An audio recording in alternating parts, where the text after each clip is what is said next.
Добрый вечер. В эфире информационный выпуск Амши-Кшара.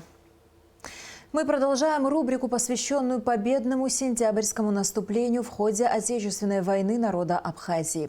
22 сентября подразделения Восточного фронта расширили контролируемый участок трассы до села Новый Кындых. В зоне обстрела, в том числе и посредством автоматического оружия, оказалась также воздушная трасса посадки самолетов Бабушарского аэродрома, через которую осуществлялась переброска живой силы из Грузии.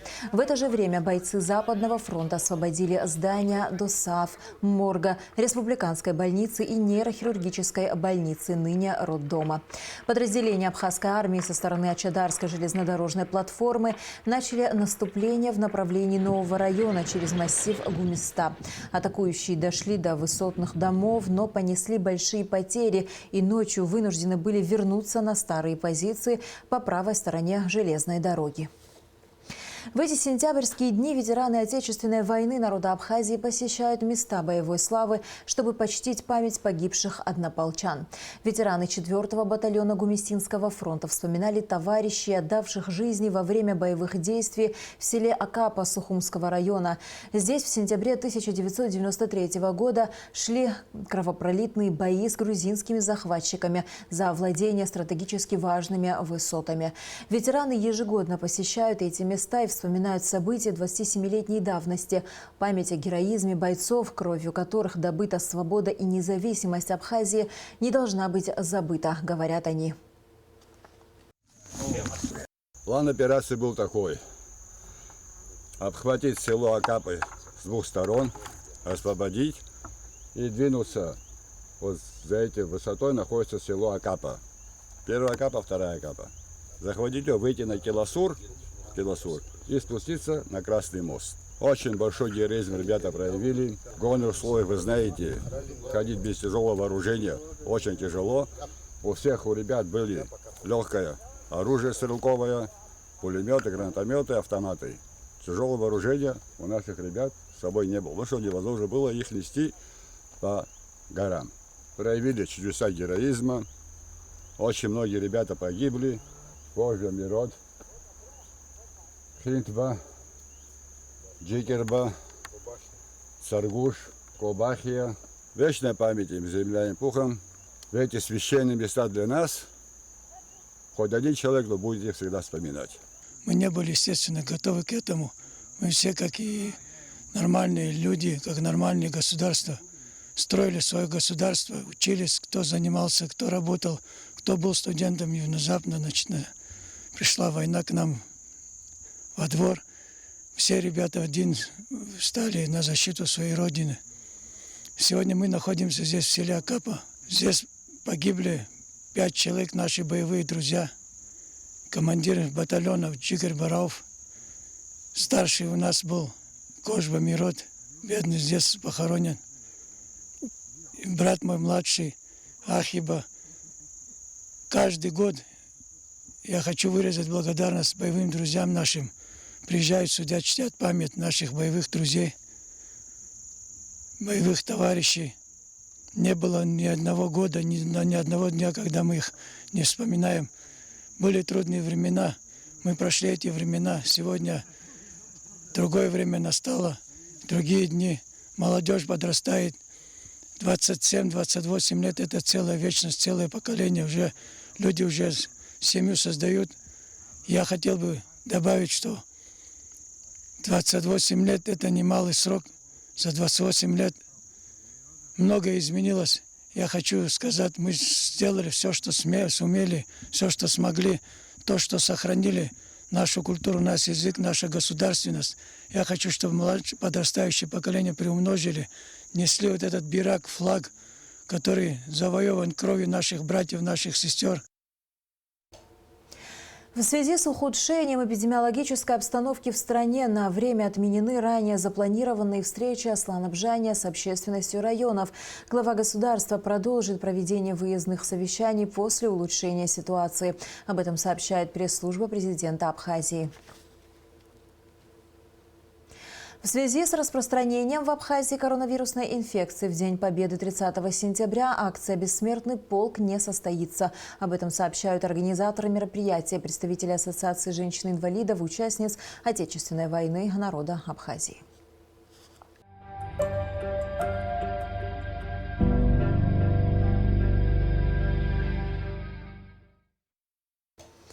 За прошедшие сутки тестирование на коронавирусную инфекцию проведено у 198 граждан. Диагноз COVID-19 подтвержден у 59 из них. На данный момент в Гудаутской ЦРБ находится 100 человек, из них 98 подтвержденных на COVID-19 пациентов.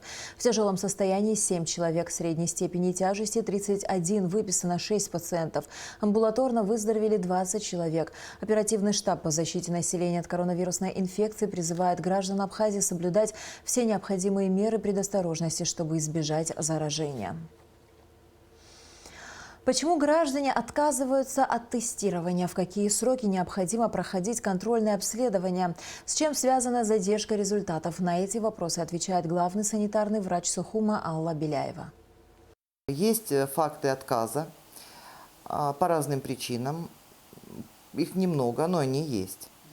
Некоторые люди спешат, торопятся. Вот мне уже хорошо, почему я должен ждать? Контрольные мазки не зря берутся в те сроки, в которые берутся, потому что если раньше возьмешь, значит не факт, что вирусовыделение уже прекратилось. Есть несколько случаев, когда вирусовыделение продолжалось месяц и более. Где-то около 4 у меня таких случаев, когда вирусовыделение продолжалось более месяца. При этом сам человек болезнь перенес легко. Поэтому требование взять через неделю, через 5 дней, а мне уже хорошо, а мне на работу, мы не можем на каждое такое желание выезжать. Поэтому мы отказываем. Люди начинают обижаться, они идут, сдают кровь на антитела. Опять-таки не понимая, что делают это очень рано. Получают отрицательный анализ, начинают возмущаться. То есть это два разных совершенно анализа. Они делаются в совершенно разные сроки. И на антитела тоже должен направить врач. Ну, конечно, если кому-то просто интересно, ну, может сходить вот в лаб-квест, например, но тоже это надо делать в определенные сроки. Потом иногда отказываются люди по другой причине. При амбулаторном течении никто не выходит на дом капельницы, допустим, ставить там, или инъекции делать. Люди тоже обижаются, вот капельницы к нам ставить не ходили, теперь нам хорошо, зачем вы приехали. По-разному бывает, но все равно большее количество людей все-таки наоборот настаивает на повторном тестировании. И вот у нас сейчас проблема с тем, что в связи с перегруженностью лаборатории, вот вчера мы получали только лишь, вот список у меня лежит, мы получали только лишь 8 и 9 число. Анализы забранные 8 и 9, хотя вчера было уже 14. Люди тоже очень возмущаются, все хотят выйти на улицу, все хотят пойти куда-то, но тем не менее мы просим людей не покидать свои дома, пока они не получат отрицательный результат. А вот забранный 8 числа результат, 14 получает он положительный. То есть фактически уже 15 можно брать еще раз результат. Но когда они получат ответ 15 забранный, тоже неизвестно. Вот поэтому мы всячески просим те, которые анализы не обязательные, как-то сдерживать себя немножечко, особенно тех, кто проконтактировал с больным и еще не достиг 13-го дня с момента контакта. Чаще всего 5-7 день, да, но максимальный срок инкубационного периода – это 13-14 дней. И вот если на 13-й день мы уже ничего не получили, до 13-го дня у нас не было температуры, не было кашля, не было изменения чувства вкуса, запаха, то здесь даже сдавать анализ практически не нужно. Почему? Потому что человек не заболел. А вот такие анализы нагружают очень сильно лабораторию. В администрации Сухума объявлен частичный карантин. Распущены и начальные классы 4-й Сухумской средней школы. Глава столичной администрации Беслан Эшба провел аппаратное совещание, которому было посвящено эпидемиологической ситуации в городе, где наблюдается рост заболевших ковид. Подробности в следующем репортаже. В начале совещания глава администрации Сухума Беслан Ишпа проинформировал, что у ряда сотрудников аппарата администрации подтвержден коронавирус. У нас в городе продолжается рост заболевших COVID-19. Что касается аппарата, хочу до вас донести информацию, что у нас ряд сотрудников заболели и уже имеют подтвержденный диагноз COVID-19. Поэтому, что касается аппарата, я думаю, с завтрашнего дня нам надо перейти в не полный карантин, а в частичный карантин. В каждом из отделов доставить от 2 до 3 сотрудников. Текущую работу мы не останавливаем. Поступившие документы к нам в работу, в администрацию, они продолжают обрабатываться, готовятся по ним решения те или иные. Прием граждан ограничить, перейти в электронный наоборот документов, имеется в виду по приему заявления от граждан. На какой будет распространяться данный вид карантина, для начала, думаю, это будет 2 недели. Во многих управлениях, департаментах и отделах администрации есть заболевшие ковид или находящиеся на самоизоляции работники. Начальник управления образования Станда Таркил проинформировал, что в 4-й средней школе города Сухум начальные классы будут отпущены на карантин, поскольку есть заболевшие. Она считает, что многие учителя совмещают работу в нескольких школах и потому являются потенциальными переносчиками заболевания. Мэр отметил, что надо подумать о безопасности возрастных учителей, которые находятся в зоне риска. Астанда Таркил проинформировала, что после смерти педагога первой школы несколько немолодых учителей написали сегодня заявление с просьбой отпустить их домой. Сегодня мы получили несколько заявлений по возрастному цензу. Учителя просят без сохранения зарплаты отправить их на длительное, бессодержательно домой. Конечно, я думаю, что мы на это пойдем. Замена будет. Начальник управления здравоохранения Ирма Воба проинформировал, что сегодня начала функционировать городская клиническая больница, где уже принимают пациентов, а ПЦР-анализы на ковид теперь принимают в инфекционной больнице, которая открылась после ремонта. В ней уже выстроилась очередь из тех, кто хочет проверить наличие или отсутствие у себя коронавирусной инфекции. В связи с этим мэр поручил проводить разъяснительную работу среди граждан, чтобы они по собственному желанию не ходили сдавать тесты. Главный санитарный врач Сухума Алла Беляева подчеркнула, что из любопытства или страха населению не стоит штурмовать кабинеты. Алла Беляева порекомендовала работникам администрации всем гражданам в первую очередь не посещать массовые мероприятия.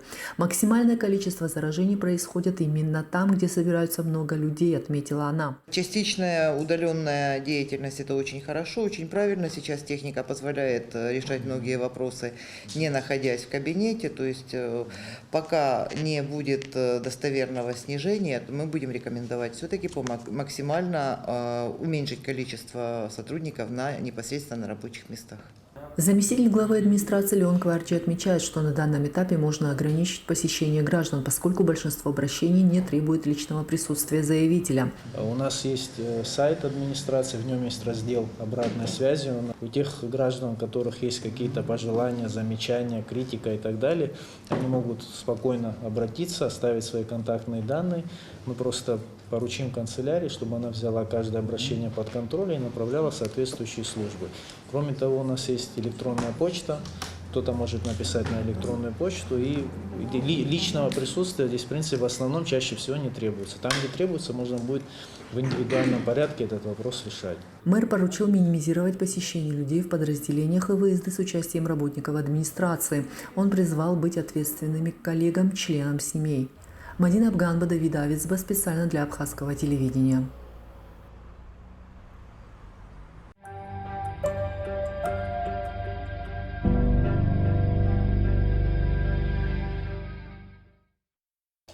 Кабинетом министров Абхазии подписаны постановления о регулировании криптодеятельности в республике.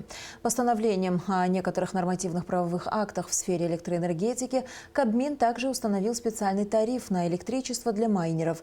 Так, сроком на 60 календарных дней введено ограничение на ввоз товаров, предназначенных для осуществления деятельности по добыче криптовалют.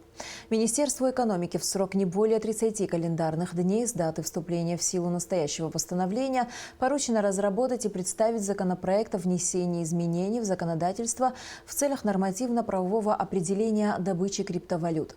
РУП «Черноморэнерго» в срок не более 45 календарных дней с даты вступления в силу настоящего постановления поручается по согласованию с Министерством экономики определить параметры допустимой мощности потребления электроэнергии с ограничением общего лимита потребления на операции, связанные с добычей криптовалют, а также разработать и представить в Кабинет министров типовую форму договора об оказании данных услуг. С содержанием постановлений можно ознакомиться на официальном сайте правительства Абхазии. В рамках сотрудничества между торгово-промышленными палатами Абхазии и Ставропольского края в республику прибыла бизнес-делегация из Пятигорска, возглавляемая президентом Союза Пятигорская торгово-промышленная палата Ларисой Карташовой. Делегация посетила 2 предприятия, занимающиеся производством: «Абхазмед» и «Абхазские сады». Репортаж Шазины Ханагуа. Республиканское унитарное предприятие «Абхазмед», расположенное в селе Кындых Ачимчирского района, было построено несколько лет назад. На его запуск возлагались большие надежды. Здесь была оборудована специальная лаборатория для анализа абхазского меда. Планировалось закупать продукцию местных производителей, а затем после сертификации и расфасовки реализовывать на внутреннем рынке и отправлять на экспорт. По мнению специалистов, это позволило бы наладить оптовые поставки меда в Россию и избежать поступления в продажу некачественной продукции. Однако сегодня предприятие не работает. Первый прием меда было произведено еще в конце 2018 года. Здесь было принято более 30, даже до 40 тонн меда. Часть меда мы сумели реализовать. Большая часть пока еще стоит у нас не реализован. У нас процесс работы, конечно, так как мы ожидали, работу осуществить не удалось. У нас возникли сложности с реализацией. Экспорт меда мы производим всегда в Россию. Россия наш ориентир. Но, к сожалению, в России тоже были проблемы последние годы. Да, вы знаете, с того момента, как начались санкции, там тоже возникли проблемы с реализацией меда.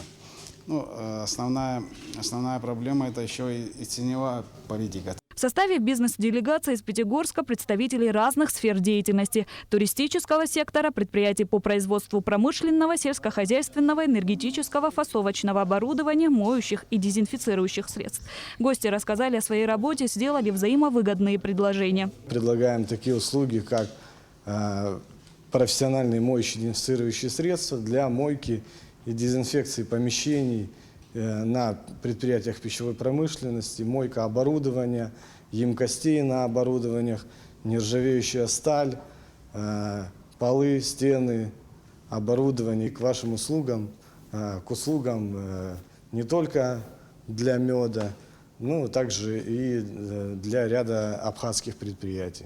Участники делегации посетили также предприятие «Абхазские сады» в селе Араду. Здесь представителям Пятигорской торгово-промышленной палаты рассказали о технологии производства джемов. Фрукты попадают на инспекционный стол, где уже работники выбирают неконденсационное сырье, получается гнилые или поврежденные фрукты откидывают в боковые отсеки, а именно готовые уже хорошие для переработки фрукты идут на элеватор. Абхазские сады предлагают экологически чистые и разнообразные джемы из фихуа, хурмы, киви, мандаринов, апельсинов, лимонов, инжира, винограда, кизила, вишни, алчи, сливы, персика и клубники. 5 видов джемов экспортируются в Россию. Мы вывозим нашу продукцию в Российскую Федерацию, точнее в город Москва. Компания Mistral Company. Они имеют с ними договоры, мы всю свою продукцию вывозим, они уже раскидывают по сетям, магазинам по России. Под их брендом? Да, под брендом Mistral. Представители Пятигорской торгово-промышленной палаты попробовали и оценили на вкус абхазские джемы и дали высокую оценку их качеству. Я думаю, что интерес сегодня возник, хотя мы только находимся полдня на территории Абхазии. Тем не менее, уже видно, что предприятия находят взаимопонимание, то, что они готовы сотрудничать. Например, оба предприятия, которые мы сегодня посетили, они готовы покупать наши линии по фасовке и упаковке. Это продукция будет уникальная и совсем небольших в какой-то разовой объемах. Это позволит предприятиям не выпускать какие-то большие банки, искать своего потребителя за дорогую цену, а позволит найти покупателя, может быть, более по себестоимости, даже дорогую продукцию, но на каждого индивидуальную такую упаковочку продукцию. Это относится и к меду, и к джемам, которые мы сегодня видели. То, что касается завода, на котором мы сейчас находимся, который производит джемы, то эта продукция, мне кажется, уникальна. Делегация из Пятигорска будет находиться в Абхазии несколько дней. Планируется еще немало встреч и поездок по разным маршрутам. Целью приезда делегации является расширение сотрудничества с республикой, поиск деловых партнеров для заключения договоров на долгосрочных взаимовыгодных условиях. Бизнес-миссия будет продолжаться 3 дня. Нами была разработана программа пребывания делегации, которая включает в себя посещение производственных, туристических объектов, встречи с представителями государственных структур. Намечена встреча с вице-премьером, министром сельского хозяйства, с торговым представителем Российской Федерации в Республике Абхазия, также проведение B2B переговоров с предпринимателями. Итоги 3-дневной работы будут подведены на расширенной встрече, которая состоится 23 сентября в конференц-зале отеля «Атриум Виктория». Шазина Ханагуа, Алексей Баструков, Абхазское телевидение.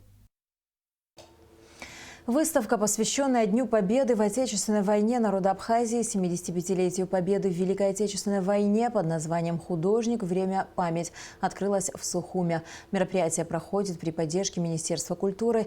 На открытии выставки побывала Алика Трапш.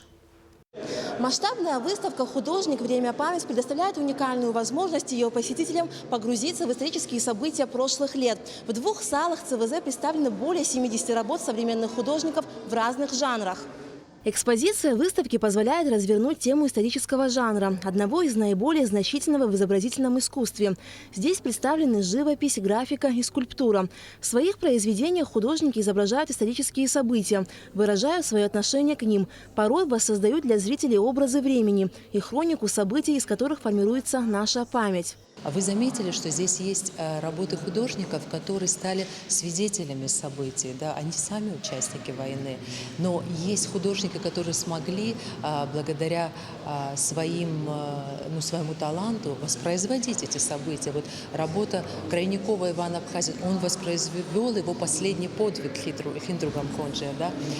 У нас выставлена здесь работа Заура Ачба, прекрасного, талантливого абхазского художника, который буквально не дожил несколько дней до Дня Победы. И это его последний автопортрет. Это очень важные и интересные факты. И, конечно, вы знаете, вся выставка, она пронизана очень разными эмоциями. Здесь и трагедии войны, и боль потери, и ирония, и жажда жизни. Здесь представлены работы в декоративно-прикладном жанре, как праздник Победы, и некая такая позитивная нота, она в любом случае присутствует. Невозможно не обратить внимание на некоторые интересные факты экспозиции. Здесь представлены работы, которые не выставлялись уже очень давно и хранятся в фондах картинной галереи. К примеру, работа Виссариона Цвижба, 1941 год, ставшая визитной карточкой таких тематических выставок. Впервые картина была представлена и выкуплена галереей в 1975 году. Кроме того, на выставке можно увидеть картину фронтовика Алексея Крайникова «Иван Абхазец», написанную в 1965 году. И вот спустя многие годы эти полотна вновь участвуют в экспозиции. Помимо этого, на выставке представлены работы современных авторов: скульптуры Амирана Адлиба, Виталия Джения, галерея портретов ветеранов художника Руслана Габлия, удивительная графика Тариэла Ампар, представленная Госмузеем Отечественной войны народа Абхазии имени Сергея Дбар. Сегодня наша выставка демонстрирует то, что действительно весь труд, все, что было, вся самоотверженность нашего народа, она представлена пусть в небольшой экспозиции, небольшими работами, но тем не менее ярко демонстрирует, что все было сделано не зря. Все, что было сделано, это было сделано для сохранения и развития нашей культуры, для передачи всего нашего достояния, наших замечательных работ будущим поколениям. И сегодня мы можем сказать смело, у нас есть на чем воспитывать будущие поколения, у нас есть по-настоящему талантливые деятели культуры, абхазская культура отражает, с одной стороны, глубокий философский смысл, с другой стороны, в ней всегда присутствует то, что предшествующий выступающий очень хорошо обозначил как стальной дух. Сочетание стального духа и глубоких философских смыслов порождает возможность особым образом отобразить движение абхазского народа к победе через средства культуры. Некоторые исторические картины, представленные на выставке, отличаются определенной условностью, а конкретные сюжеты вне времени и пространства. Но в целом они обращены к настоящему, говорят посетители экспозиции. Здесь представлена ранняя работа 1975 года, которая называется «Может, увидим» Александра Семенцова. Дело в том, что все художника Алика Семенцова знают как такого радужного, пейзажного, легкого, флюидного. Такие работы – это работы художника-философа. Если мы посмотрим на работу, то мы увидим человека, который на что-то залез и смотрит как бы сверху, на эпоху, на то, что происходит, к чему мы идем, какие перспективы. Потом, после войны, папа создал огромную серию, которая называется «Апокалипсис». И в ней очень много, в этих сериях работ очень много перекликается с этой ранней работой.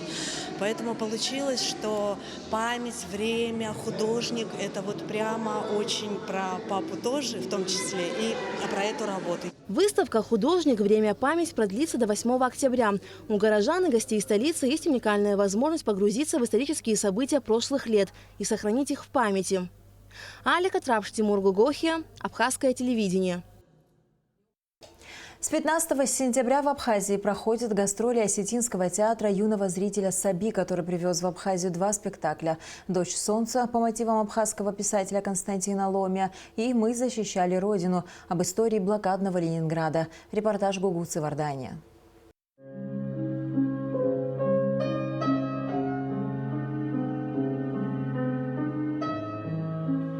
Приезжать каждую осень в солнечную Абхазию со своими лучшими спектаклями для осетинского театра юного зрителя «Саби» стало доброй традицией. На этот раз труппа театра представила местной публике постановку, которую осетинский зритель еще не видел. Примерный показ спектакля «И мы защищали Родину» по пьесе Александра Быкова «Ленинградская легенда» состоялся в Абхазском драматическом театре имени Самсона Тянба. Это история о том, как в годы Великой Отечественной войны умирающему от голода и блокады Ленинграду пришлось столкнуться еще с одной угрозой – крысами, которых не смогли уничтожить никакие виды оружия и даже пожары.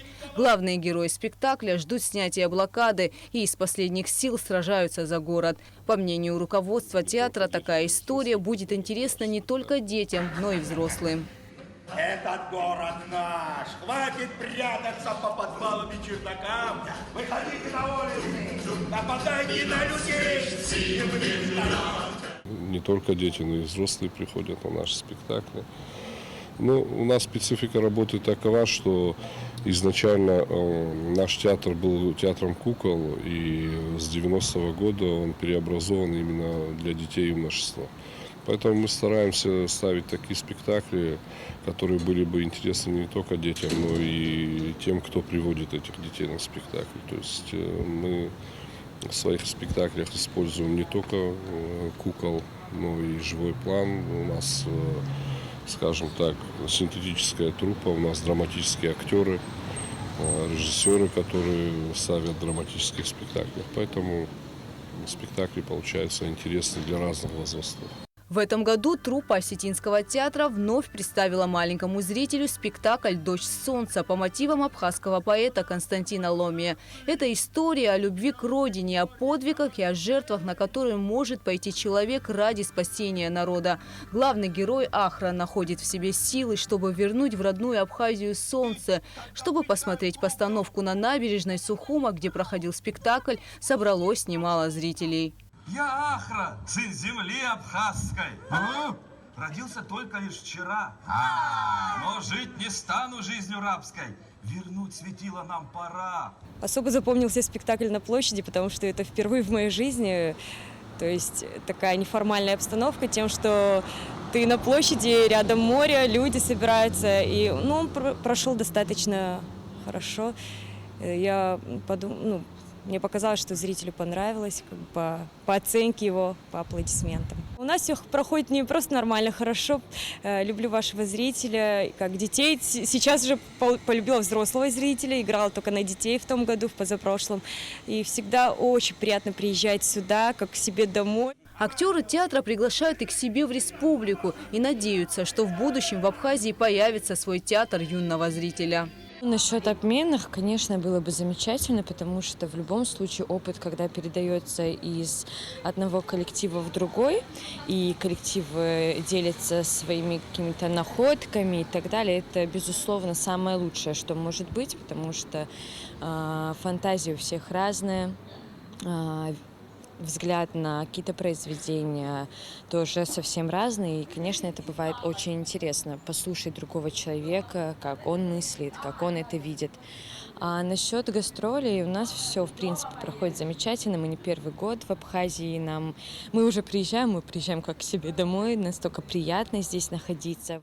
Труппа театра планировала показать еще один спектакль для маленьких зрителей. Однако из-за эпидемиологической ситуации в республике выступление для воспитанников детских садов пришлось отменить. 23 сентября театр Саби покажет одну постановку в селе Ачендара. Гастроли театра юного зрителя Саби в Абхазии завершатся 24 сентября.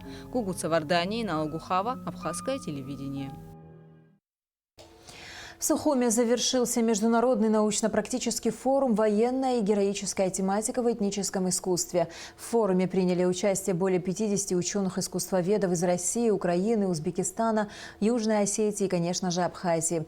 В интервью нашей программе соучредитель форума, этномузыковед Галина Тавлай подвела его итоги. Полную версию интервью смотрите в рубрике «Амши Икшара Плюс» сразу после новостей. А сейчас небольшой отрывок из него. Форум прошел блестяще. Во-первых, он собрал специалистов, которые редко собираются вместе, из разных республик Кавказа. Мне показалось, что с завистью смотрели все кавказские коллеги на то, что проходит здесь, в Сухуме. И звали нас, в общем-то, в следующий раз там и в Грозный, и в Дагестан, и еще куда-то, потому как это действительно настолько масштабное и серьезное, давно не проводившееся собрание специалистов, знатоков культуры традиционной, инструментов, архитектуры, что просто трудно себе такое вообразить.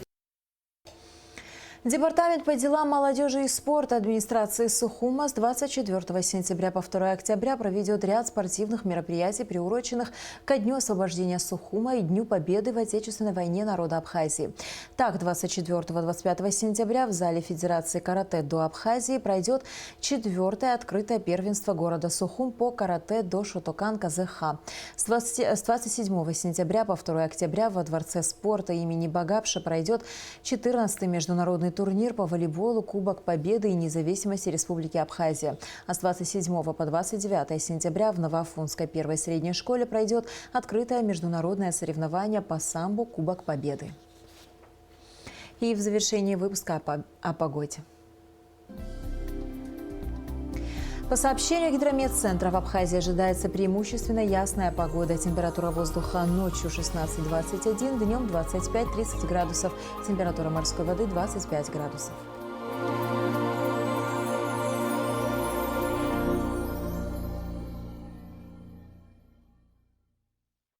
На этом наш выпуск завершен. До скорых встреч в эфире.